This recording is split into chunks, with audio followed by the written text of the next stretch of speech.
Corona সংক্রমণ নিয়ে সারা দেশে উদ্বেগ ছড়িয়ে পড়লেও কুষ্টিয়ায় নেই শনাক্তের কোনো ব্যবস্থা। জেলার একমাত্র করোনা পরীক্ষার পিসিআর ল্যাব বন্ধ থাকায় বিপাকে স্থানীয়রা। চুরি হয়ে গেছে যন্ত্রাংশ।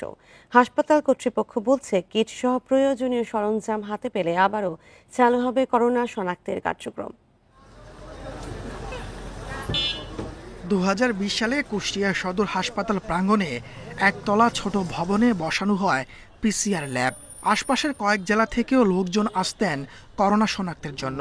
পরে সংক্রমণ কমে আসায় বন্ধ হয়ে যায় ল্যাবটি। রক্ষণাবেক্ষণ না থাকায় জেলার একমাত্র পিসিআর ল্যাবটি এখন জরাজীর্ণ। চুরি হয়ে গেছে দুটি পিসিআর মেশিনের একটি। এয়ার কন্ডিশনার ও কম্পিউটার সহ গুরুত্বপূর্ণ যন্ত্রাংশ খোয়া গেছে। সম্প্রতি নতুন করে করোনা সংক্রমণ ছড়ানোর পর জানাজানি হয় চুরির তথ্য। টেস্ট করতে না পারায় বিপাকে স্থানীয়রা।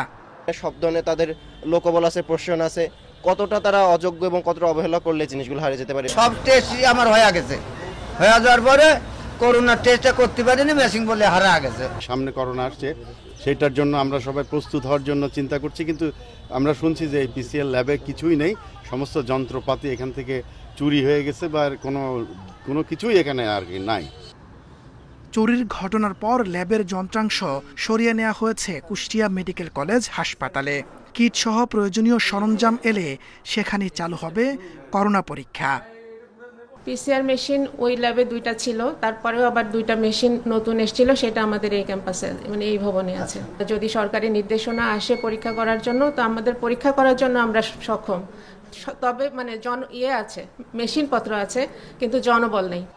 2020 সালের 8 মার্চ থেকে পরের কয়েক বছর জেলায় করোনা আক্রান্ত হয়ে মৃত্যু হয়েছে 855 জনের। Independent news.